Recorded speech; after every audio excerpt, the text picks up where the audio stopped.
Hey everybody, it's Professor Snart checking in here for our English 2250 Intro to Creative Writing course.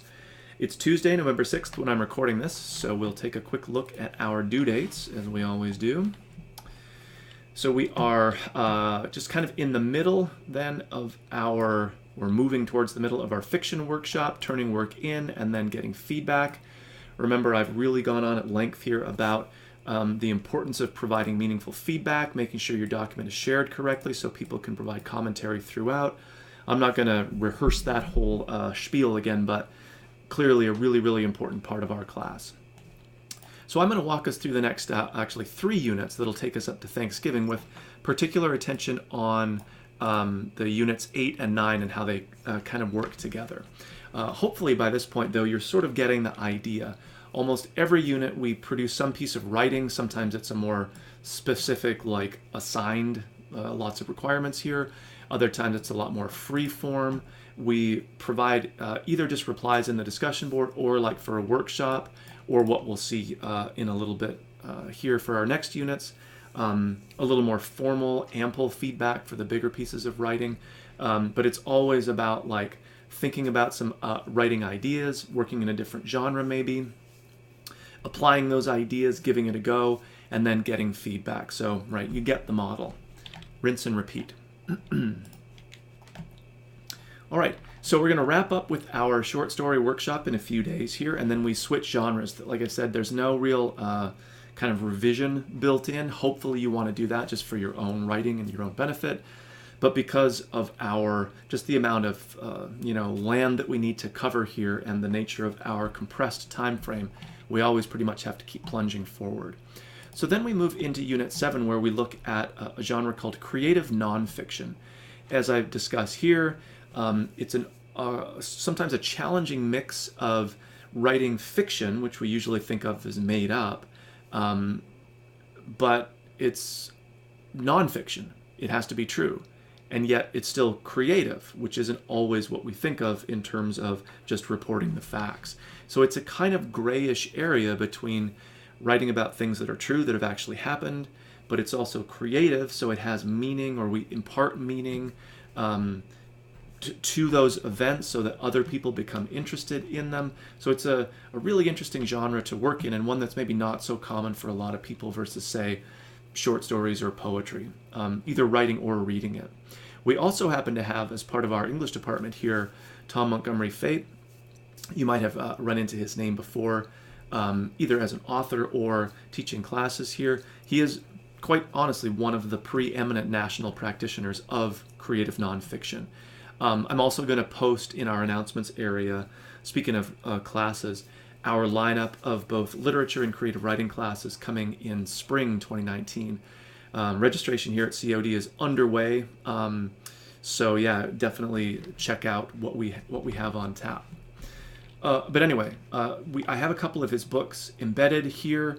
They're not the whole thing, but I am asking that you read through at least one piece from each of them. Again, just to get a sense of like the tone, the style, how someone approaches creative nonfiction who's doing it at a really high level, like our colleague here. And then we're going to try some of our own. But instead of just jumping in and doing it, I'm going to frame our writing of creative nonfiction around the This I Believe series. And so I'm going to send you to the This I Believe website to have you kind of look at the guidelines for what those essays are like, what goes into them, read some of the examples. Again, don't just breeze through one and leave it at that. Really kind of dive in there and like immerse yourself in what this genre sounds like and feels like. And then we're going to write our own This I Believe essay, but they are part of the creative nonfiction genre. Like you sort of can't get away from that genre in producing this kind of writing. We're not going to obviously go to the length of like posting it to the website or submitting it to the project or anything like that. We're just going to use it in-house for our own material or our own purposes. But it is important that you read some of the examples up here in the embedded books, and then also some of the guidelines that go to kind of delineate what the This I Believe project is, and of course what some of the essays are like that actually go to make up that project. And that's kind of what we're going to do. So again, it's a balance of like true things that have happened to you. So it's not sci-fi or fantasy, but you can't just enumerate some facts in a list and this is all of a sudden going to be interesting to somebody. So that's the creative part. So again, it's that blend of truth but creativity at the same time, of taking the truth and kind of molding it in certain interesting ways. And again, one of the most important things to keep in mind and to notice in the examples you'll see in Tom's work here is how to create interest, we don't just choose the most traumatic or dramatic moment in our life and narrate that, and because we just have it on paper and it's so kind of like compelling that someone's going to be interested. They will be interested, but the more challenging thing is to take those smaller moments in life, the less obvious big events, but to narrate or to tell them in a way that is going to be interesting for people, right? So we're telling the truth, but we're doing it in a way that becomes kind of engaging for other people. And again, ideally for other people who don't even know us. Obviously, we kind of know each other as part of our course, but as we imagine writing these genres in the real world where we want to publish, we would have a readership that's not going to know us. They're not going to care that we were in a car crash because they're really good friends with us. They might care because, they're humans and we feel that way. But that's not enough to make your creative nonfiction like really meaningful and interesting outside of your own little bubble world. So that's what we're going to do. You can use a Google Doc if you want, or just write directly on your portfolio page. This isn't really a workshop, so we're just going to use the discussion board here to do replies. So it's not going to be a kind of line by line commenting within the document itself. So a little more straightforward as far as the commenting piece. But that gets us to our next 2 units. We shift away from creative nonfiction really quickly into dramatic writing. And that's not subject matter that's dramatic, it's the style. So what people would write to produce like a play or a TV episode or a movie, right? Script writing. So that kind of writing. Clearly, we don't have the time or the resources to write a whole script. That would be totally undoable for our purposes.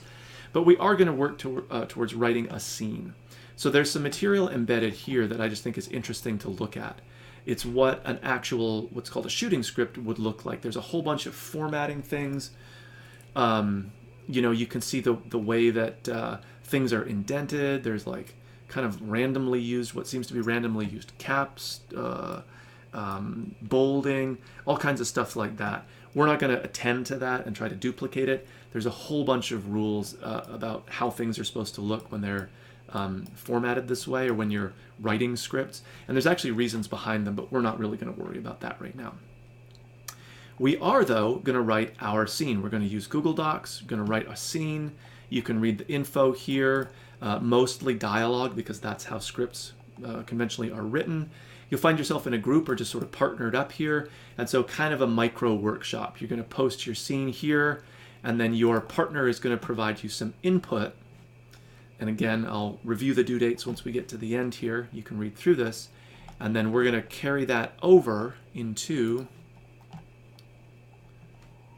unit number 9 right before Thanksgiving, where I'm going to challenge you to actually edit your scene based on feedback, but then try to film it. So start thinking about that now.